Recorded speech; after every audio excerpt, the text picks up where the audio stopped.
दुनिया मुझे महानागरानी के नाम से जानती है। लोग कहते हैं कि मैं एक नागिन हूँ। कोई मुझे बदले की आग में जलती स्त्री कहता है, कोई मुझे नागमणि की रक्षक मानता है, और कुछ लोग मुझे सिर्फ एक कहानी समझते हैं। लेकिन सच तो यह है, मेरी कहानी किसी उद्देश्य से नहीं बल्कि दर्द से शुरू हुई थी। मैं हूँ शिवांगी, शिवन्या और ऋतिक की बेटी। एक ऐसी बेटी जिसका जन्म ही उसकी तकदीर बन गया। कहते हैं कि एक माँ अपने बच्चे को 9 महीने अपनी कोख में रखती है, लेकिन मेरा जन्म समय से पहले हो गया। उस दिन मेरी माँ की आंखों में खुशी का डर ज्यादा था। उन्हें डर था कि कहीं मैं भी उनकी तरह जन्मजात नागिन न बन जाऊं। शायद उसी दिन मेरी किस्मत लिखी जा चुकी थी। समय गुजरता गया। 25 साल बाद मेरी दुनिया सोनगढ़ के एक छोटे से शहर में बस चुकी थी। मेरे साथ मेरी माँ थी और उनका बनाया हुआ एक छोटा सा कैफे, जहां हर सुबह चाय की खुशबू के साथ हमारी हंसी भी गूंजती थी। गौतमी, सपना और मैं, हम तीनों सिर्फ बहनें नहीं थी बल्कि एक दूसरे की पूरी दुनिया थी। मैंने कभी खुद को अकेला महसूस नहीं किया, क्योंकि मेरी माँ मेरे लिए सिर्फ माँ नहीं, मेरी सबसे बड़ी ताकत थी। मुझे हमेशा लगता था कि मेरी जिंदगी बिल्कुल साधारण है, लेकिन तकदीर कभी किसी को पहले से चेतावनी नहीं देती।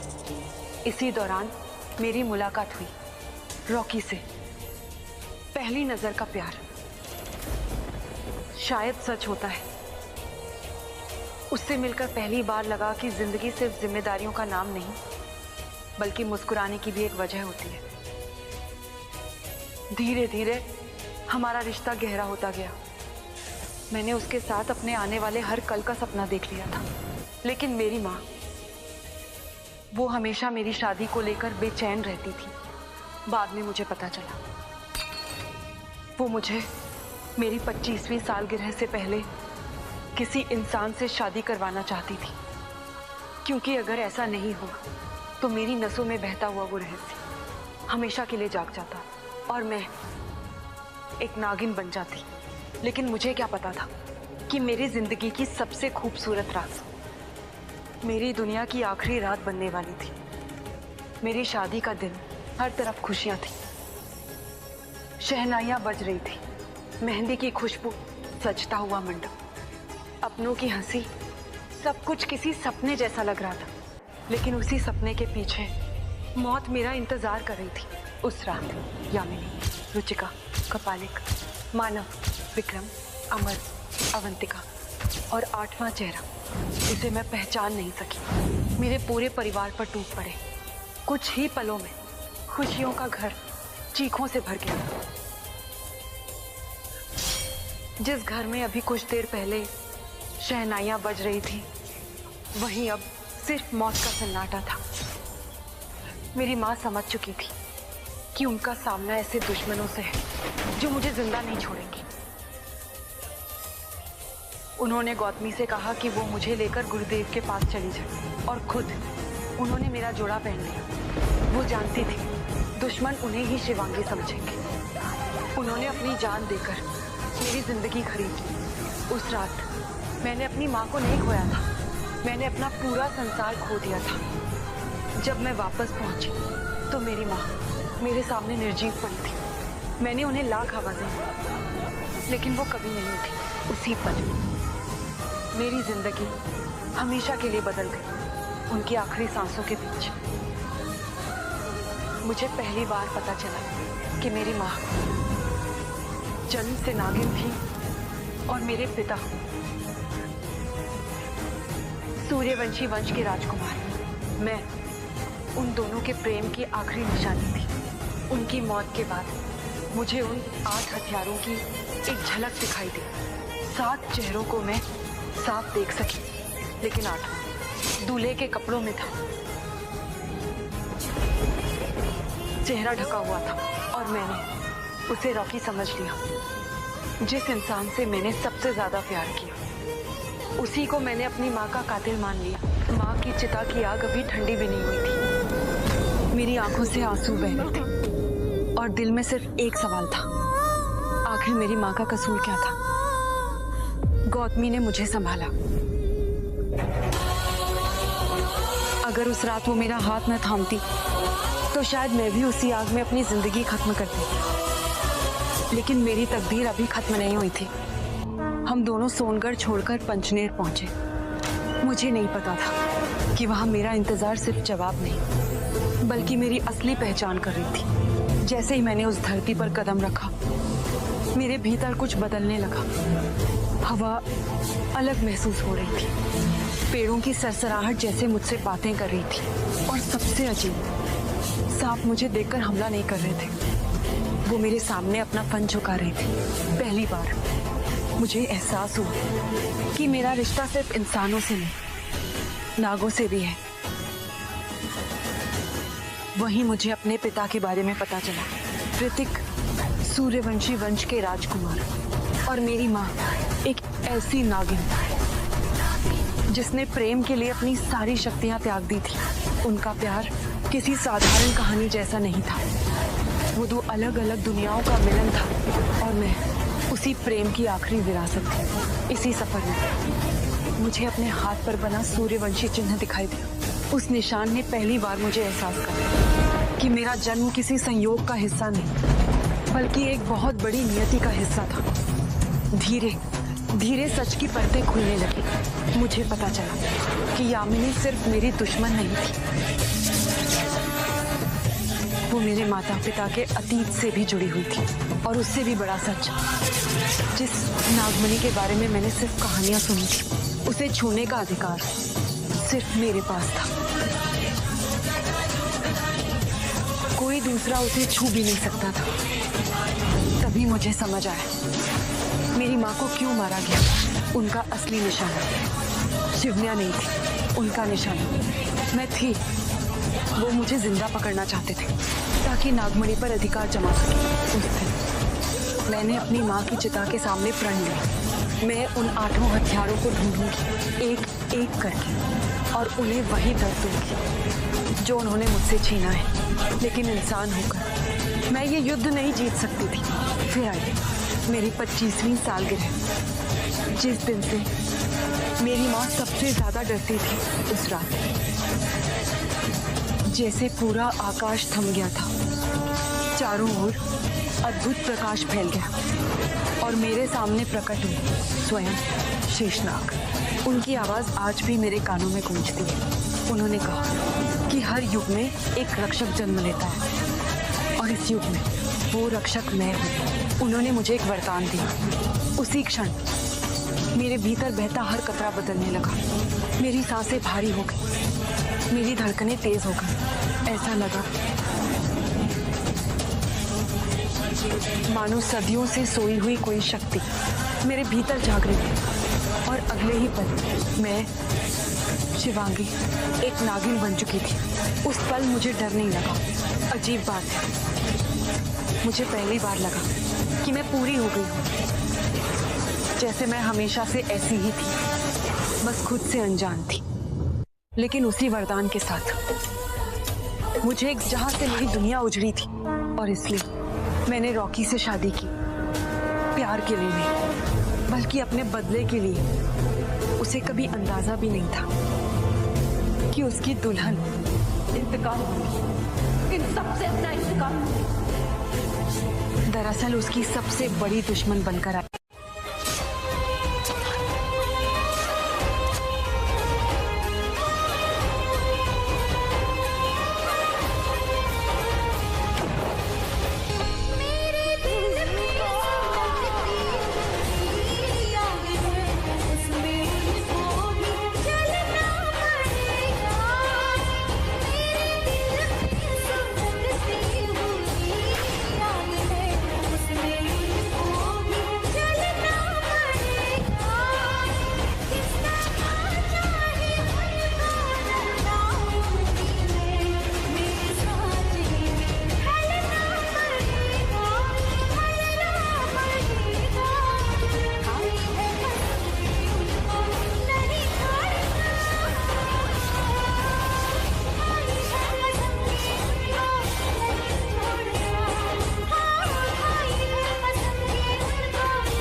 रॉकी के घर में कदम रखते ही हर चेहरा मुझे मुस्कुराता हुआ दिखाई देता था, लेकिन मैं जानती थी इन मुस्कुराहटों के पीछे कितने गहरे राज छिपे हुए हैं। मैंने अपने आंसू छुपाना सीख लिया था, अपने दर्द को अपनी ताकत बना लिया था और अपनी पहचान अपना सबसे बड़ा हथियार। दिन में मैं वही साधारण शिवांगी थी जो अपने परिवार के साथ हंसती बोलती थी, लेकिन रात होते ही मैं एक नागिन बन जाती। मेरी आंखें अपने शिकार को तलाशती और मेरा जहर सिर्फ उन लोगों के लिए बचा था जिन्होंने मेरी दुनिया उजाड़ी थी। मेरी बदले की शुरुआत हुई अमर से। उसे शायद कभी एहसास भी नहीं हुआ कि जिस लड़की को वो कमजोर समझता था वही उसकी मौत बनकर उसके सामने खड़ी है। उस रात मैंने पहली बार किसी की जान ली, उसकी आखिरी सांसों के साथ। मुझे कोई खुशी नहीं मिली, बस इतना लगा मेरी माँ के लिए जलती हुई चिता का एक कोना थोड़ा ठंडा हुआ है, लेकिन अभी 7 लोग बाकी थे। मेरी राह आसान नहीं होने वाली थी। इसी दौरान मेरी जिंदगी में एक और नाग आया, रुद्र। पहली मुलाकात से ही उसे मेरे बारे में बहुत कुछ पता था। वो जानता था कि मैं कौन हूँ, किस लिए लड़ रही हूँ और मेरी मंजिल क्या है। पहले मुझे उस पर भरोसा नहीं हुआ, लेकिन धीरे धीरे मैंने महसूस किया कि इस युद्ध में मैं अकेली नहीं हूँ। रुद्र सिर्फ मेरा साथी नहीं, मेरे संघर्ष का साक्षी भी बन गया। हम दोनों ने मिलकर हर सुराग जोड़ना शुरू किया और तभी एक ऐसा सच सामने आया जिसने मेरे पैरों तले जमीन खींच ली। रुचिका। असल में रुचिका थी ही नहीं, वो थी शेषा, मेरी माँ शिवन्या की अपनी ही बहन, जिसे मैंने हमेशा परिवार का हिस्सा समझा। वही मेरे परिवार की सबसे बड़ी गद्दार निकली। उस पल मुझे समझ आया कि दुश्मन हमेशा बाहर नहीं होते, कई बार वो अपने ही चेहरे पहनकर हमारे बीच रहते। अब हमारा लक्ष्य साफ था। कपालिक, मानव और विक्रम एक एक करके उन सबका अंत होना तय था। हर बार जब मैं उनके सामने खड़ी होती, मेरे कानों में माँ की आखिरी आवाज़ गूंजने लगती। मुझे याद आता कैसे उन्होंने अपनी जान देकर मुझे बचाया था और फिर मेरे भीतर की नागिन अपने शिकार को छोड़ती नहीं थी। कुछ ही समय में कपालिक मारी गई, फिर मानव और उसके बाद विक्रम भी अपने अंजाम तक पहुंच गया। हर मौत के साथ मेरी बदले की सूची छोटी होती जा रही थी, लेकिन मेरे दिल का खालीपन वैसा ही था। इसी बीच मैंने रॉकी को नए नजरिए से देखना शुरू किया। मैं उसकी हर हरकत पर नजर रखती थी, मैं उसे परखती थी, मैं इंतजार करती थी कि कब उसके चेहरे से वो नकाब हटेगा जो मैंने अपने मन में उसके लिए बना लिया था। लेकिन जितना मैं उसे समझने लगी उतना ही मेरा भ्रम टूटने लगा। रॉकी ने कभी मेरे साथ छल नहीं किया। जब भी मैं मुसीबत में होती वो बिना कुछ पूछे मेरे साथ खड़ा होता। जब मैं टूटने लगती वो मुझे संभाल लेता। उसकी आंखों में मैंने लालच नहीं देखा, धोखा नहीं देखा, बस सच्चा प्यार देखा। और तभी मेरे जीवन की सबसे बड़ी गलती मेरे सामने खड़ी थी। जिस इंसान को मैंने अपनी माँ का हत्यारा समझा वो तो निर्दोष था। मैंने उसे बिना सुने अपने दिल से सजा दे दी थी। धीरे धीरे मेरे भीतर फिर वही भावना लौटने लगी जिसे मैं अपनी माँ की मौत के साथ दफना चुकी थी। मैं एक बार फिर रॉकी से प्यार करने लगी, लेकिन शायद मेरी किस्मत को मेरी खुशियाँ मंजूर नहीं थी। विक्रम की मौत ने एक और तूफान खड़ा कर दिया। महिष्मती की महारानी अवंतिका क्रोध से जल उठी। उसकी शक्तियाँ साधारण नहीं थी, वो मधुमक्खियों की रानी थी और इस बार उसका निशाना मैं नहीं, रुद्र था। मैंने अपनी आंखों के सामने अपने सबसे बड़े साथी को खो दिया। रुद्र जिसने हर कदम पर मेरा साथ दिया, जिसने कभी मुझसे बदले में कुछ नहीं मांगा, वो मेरी आंखों के सामने हमेशा के लिए चला गया। उस दिन मैंने सिर्फ एक साथी नहीं खोया, मैंने अपने युद्ध का सबसे मजबूत सहारा खो दिया। रुद्र की मौत ने मेरे भीतर फिर वही आग जगा दी जिसने पहली बार मुझे बदले की राह पर चलाया था। अब ये लड़ाई सिर्फ मेरे परिवार की नहीं रही थी, ये उन हर रिश्तों की लड़ाई बन चुकी थी जो मुझसे छीन लिए गए थे। रुद्र की चिता की लपटें अभी बुझी भी नहीं थी, लेकिन मेरे भीतर का क्रोध अब पहले से कहीं अधिक प्रचंड हो चुका था। मैं समझ चुकी थी कि इस युद्ध में दया के लिए कोई स्थान नहीं है। जिसने भी निर्दोषों का रक्त बहाया है, उसे उसके कर्मों का परिणाम भुगतना ही होगा। अब मेरी मंजिल थी महिष्मती की महारानी अवंतिका। उसके पास ऐसी शक्तियां थी जिनके सामने बड़े बड़े योद्धा भी झुक जाते थे, लेकिन उसे यह नहीं पता था कि एक बेटी से उसकी मां छीन लेने का दर्द हर शक्ति से बड़ा होता है। हमारी लड़ाई केवल ताकत की नहीं थी, दो संकल्पों की थी। एक ओर सत्ता का अहंकार और दूसरी ओर अपनों के लिए न्याय। उस युद्ध में धरती कांप उठी, आकाश जैसे ठहर गया, लेकिन अंत में अवंतिका का अभिमान टूट गया। मैंने उसकी सारी शक्तियां उससे छीन ली और उसी के अहंकार का अंत कर दिया। उसकी हार के साथ मेरे बदले का एक और अध्याय पूरा हुआ, लेकिन अभी सबसे बड़ा सच सामने आना बाकी था। मैंने उन 8 चेहरों को अपनी यादों में अनगिनत बार देखा था। हर रात, हर सपना मुझे उसी अधूरे चेहरे तक ले जाता था। और फिर एक दिन वो सच मेरे सामने आ गया। मेरी माँ की हत्या करने वाला 8वां इंसान रॉकी नहीं था, वो थी निधि, जिसने रॉकी का रूप धारण करके मुझे भ्रम में डाल दिया था। उस पल मेरे पैरों तले जमीन खिसक गई। मैंने जिस इंसान से नफरत की वो निर्दोष था, और जिस चेहरे को मैं पहचान नहीं पाई वो असली अपराधी निकला। मुझे अपने आप पर क्रोध आया। काश मैंने सच पहले जान लिया होता, लेकिन अब पछताने का समय बीत चुका था। मैंने निधि को ढूंढ निकाला। हमारी आखिरी भिड़ंत शुरू हुई। वो बचने की हर कोशिश करती रही। आखिरकार मैंने अपनी माँ के आखिरी हत्यारे को भी उसके अंजाम तक पहुंचा दिया। मेरे बदले की अग्नि शांत होने लगी थी, लेकिन नियति ने मुझसे एक और रिश्ता छीन लिया। गौतमी, मेरी बहन, मेरे परिवार की आखिरी निशानी, निधि ने उसे मुझसे छीन लिया। मैंने अपनी बाहों में एक बार फिर अपने किसी अपने को दम तोड़ते देखा। उस पल मुझे एहसास हुआ, बदला कभी किसी को पूरा नहीं करता, वो सिर्फ जख्मों की गिनती बढ़ा देता है।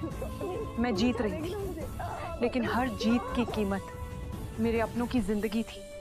गौतमी के जाने के बाद मैं सचमुच अकेली रह गई।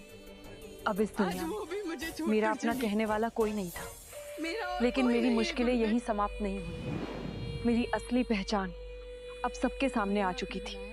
यामिनी जान चुकी थी कि मैं वही नागिन हूँ जिसे वो वर्षों से खोज रही थी, और शेषा अब पहले से कहीं अधिक शक्तिशाली बन चुकी थी। उसे हराने के लिए मुझे उस स्थान तक जाना पड़ा जहाँ पहुँचने का साहस बहुत कम नाग करते हैं। तक्षक लोक, वहाँ मेरा सामना हुआ। तक्षक लोक की महारानी तक्षिका से वो युद्ध केवल 2 नागिनों का नहीं, 2 साम्राज्यों का था। बहुत संघर्ष के बाद मैंने तक्षिका का अंत कर दिया, लेकिन उसकी मृत्यु के बाद भी उसकी आंखों में ऐसी शक्ति थी जो किसी को भी पत्थर बना सकती थी। मैंने उसी शक्ति का उपयोग शेषा के विरुद्ध किया। जैसे ही उसकी नजर तक्षिका की आंखों से मिली, वो पत्थर की मूर्ति बन गई। मुझे लगा आखिरकार सब समाप्त हो गया, लेकिन शायद मेरी कहानी में शांति लिखी ही नहीं गई थी। शेषा को पत्थर बनाते समय मैं अपने नागिन रूप में थी, और उसी क्षण रॉकी ने मुझे देख लिया। उसकी आंखों में सवाल थे, हैरानी थी, और एक ऐसा सच जिसे अब छुपाया नहीं जा सकता था। जिस स्त्री से वो प्रेम करता था वो एक साधारण इंसान नहीं, एक नागिन थी। यहीं से मेरी जिंदगी ने फिर एक नया मोड़ लिया। रॉकी के मन में संदेह जन्म ले चुका था, और मुझे जरा भी अंदाजा नहीं था कि आने वाला समय मुझसे मेरी आज़ादी भी छीनने वाला है। दुनिया कहती है कि जेल इंसान की आज़ादी छीन लेती है, लेकिन मेरी कहानी में जेल ने मुझसे मेरी आज़ादी नहीं, मेरी कमज़ोरी छीन ली। सलाखों के पीछे बिताया गया हर दिन मेरे लिए एक तपस्या बन गया। मैंने न किसी से शिकायत की, ना अपनी किस्मत को कोसा। मैं सिर्फ एक बात सोचती रही, क्या सचमुच मेरी शक्तियां मुझसे छिन चुकी हैं या फिर वो सही समय का इंतजार कर रही हैं। कई महीने बीत गए और फिर एक रात जब मैंने अपनी आंखें बंद की तो पहली बार मुझे फिर वही ऊर्जा महसूस हुई जो शेषनाग के वरदान के समय मेरे भीतर जागी थी। मैंने अपनी हथेलियों की ओर देखा। मेरे शरीर में वही दिव्य शक्ति फिर से प्रवाहित हो रही थी, लेकिन इस बार कुछ बदल चुका था। मैं पहले जैसी नहीं रही थी। मेरी नागिन शक्ति पहले से कहीं अधिक प्रबल हो चुकी थी। मेरा नागिन रूप जो कभी स्वर्णिम था अब श्वेत सुनहरे प्रकाश से चमक रहा था। मानो मेरी हर परीक्षा, मेरी हर पीड़ा, मेरी हर कुर्बानी ने मुझे पहले से कहीं अधिक शक्तिशाली बना दिया। मैंने उसी रात जेल की दीवारों को पीछे छोड़ दिया। अब मुझे किसी कैद में नहीं रहना था, क्योंकि मेरी लड़ाई अभी खत्म नहीं हुई थी। जेल से बाहर आते ही मुझे सबसे पहला समाचार मिला जिसने मेरे कदम रोक दिए। रॉकी दूसरी शादी करने जा रहा था। तानिया उसकी नई दुल्हन बनने वाली थी। एक पल के लिए मेरे भीतर फिर वही पुराना दर्द जाग उठा, लेकिन अगले ही पल मैंने खुद को संभाला। मैं वहां पत्नी बनकर नहीं गई, सच बनकर गई थी। मैंने उस शादी को रोक दिया क्योंकि मुझे यकीन था कि इस कहानी में अभी बहुत से ऐसे राज हैं जो सामने आना बाकी है। और सचमुच मेरी जिंदगी का सबसे बड़ा सच अब मेरा इंतजार कर रहा था। मुझे पता चला कि रॉकी वो इंसान था ही नहीं जिसे मैं इतने वर्षों से समझती आई थी। वो भी एक नाग था, लेकिन शेषनाग वंश का नहीं, तक्षक वंश का। उस पल मेरी सारी धारणाएं एक बार फिर टूट गई। अब मुझे समझ आया कि मेरी शक्तियां वापस कैसे लौटी। मैंने कभी अपनी शक्तियां खोई ही नहीं थी, क्योंकि मैंने जिस व्यक्ति से प्रेम किया वो एक इंसान नहीं, एक नाग था। और एक नागिन का प्रेम उसकी सबसे बड़ी शक्ति भी बन सकता है, और सबसे बड़ी परीक्षा भी। यहीं से मेरे जीवन का सबसे कठिन अध्याय शुरू। मेरे सामने अब एक ऐसी सच्चाई थी जिसने मेरे जीवन का हर अध्याय बदल दिया। रॉकी, जिसे मैं कभी अपना दुश्मन समझ बैठी थी, वो स्वयं एक नाग था।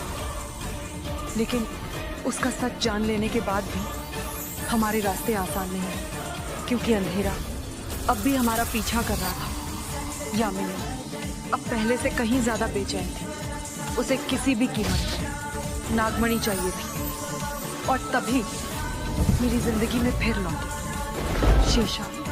लेकिन इस बार वो शेषा बनकर नहीं, तक्षिका का रूप धारण करके आई थी। उसने रॉकी के सामने झूठ का ऐसा जाल बुना कि सच भी झूठ लगने लगा। उसने रॉकी को यकीन दिलाया कि मैं ही उसकी सबसे बड़ी दुश्मन हूं, कि नागमणि मेरे पास सुरक्षित है, बल्कि मेरे कारण पूरी नागजाति खतरे में है। रॉकी, जिसने कभी मेरी आंखों में भरोसा देखा था, अब उन्हीं आंखों में शक देखने लगा। मैं उसे रोकना चाहती थी, सच बताना चाहती थी, लेकिन झूठ सच से तेज दौड़ रहा था। और एक दिन वही हुआ जिसका मुझे सबसे ज्यादा डर था। रॉकी और तक्षिका दोनों ने मिलकर मुझसे नागमणि छीन ली, जिस नागमणि की रक्षा का वचन मैंने स्वयं शेषनाग को दिया था। वो मेरी आंखों के सामने मुझसे दूर चली, लेकिन उनका उद्देश्य सिर्फ नागमणि चुराना नहीं था। तक्षिका ने उसी नागमणि की शक्ति से मेरी सारी नागिन शक्तियां मुझसे छीन ली। मैं पहली बार पूरी तरह असहाय हो गई, और फिर उसने मुझे एक ऊंची चट्टान से नीचे धकेल दिया। मैं गिर रही थी। ऐसा लग रहा था जैसे मेरी कहानी यहीं समाप्त हो जाएगी, लेकिन शायद मेरी नियति अभी अधूरी थी। किसी ने मुझे थाम लिया। जब मैंने आंखें खोली तो मेरे सामने खड़ा था अंशुमान, शेषनाग वंश का एक वीर नाग। उसने मेरी जान बचाई, लेकिन उससे भी बढ़कर उसने मुझे फिर से उम्मीद दी। जब पूरी दुनिया ने मेरा साथ छोड़ दिया था, तब उसने मुझ पर विश्वास किया। उसने कहा, सच कभी हारता नहीं, बस सही समय का इंतजार करता है। उसी विश्वास उजागर कर दिया। आखिरकार रॉकी को भी सच दिखाई देने लगा। उसे एहसास हुआ कि जिस स्त्री पर उसने शक किया वो तो हर पल उसी की रक्षा कर रही थी, और जिन लोगों पर उसने भरोसा किया वही उसके सबसे बड़े दुश्मन थे। उस दिन सालों बाद हमारी नजरें फिर मिली। उन आंखों में इस बार न कोई गलतफहमी थी, न कोई नफरत, सिर्फ पछतावा और अधूरा प्रेम। रॉकी ने मेरी खोई हुई शक्तियां मुझे वापस लौटा दी। मैं एक बार फिर अपने पूर्ण रूप में लौट आई। लेकिन नियति हर जीत की एक कीमत लेती है। तक्षिका जाते जाते अंशुमान की जान ले ली। मैंने फिर एक अपना खो दिया, एक और साथी, एक और रिश्ता मेरी आंखों के सामने हमेशा के लिए बिछड़ गया। मैंने उसकी निर्जीव देह को देखा और मन ही मन एक संकल्प लिया, अब ये युद्ध अंतिम होगा।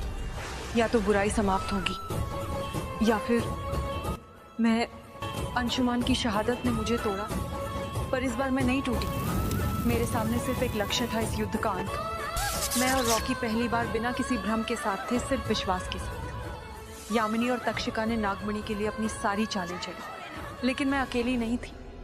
युद्ध कठिन था, हर बार मुझे मेरे खोए रिश्तों की याद दिला रहा था। अंततः यामिनी और तक्षिका हार गए। मेरा बदला पूरा हुआ, या कह लेकिन जीत के बाद सबसे बड़ा धोखा मिला तुमने मेरी कहानी को और पूरा मेरे कर पिता दिया ऋतिक ने मुझ पर हमला किया और मुझे मरने के लिए छोड़ दिया। मैं बच गई। मैंने नागमणि को श्राप दिया कि वह तब तक किसी के लिए शक्ति नहीं बनेगी जब तक कोई सच्चा रक्षक न हो। फिर मैंने सब कुछ छोड़ दिया और एक रहस्यमय मंदिर में चली गई। दुनिया ने मुझे एक नया नाम दिया, महानागरानी, लेकिन मेरी कहानी अभी खत्म नहीं हुई थी।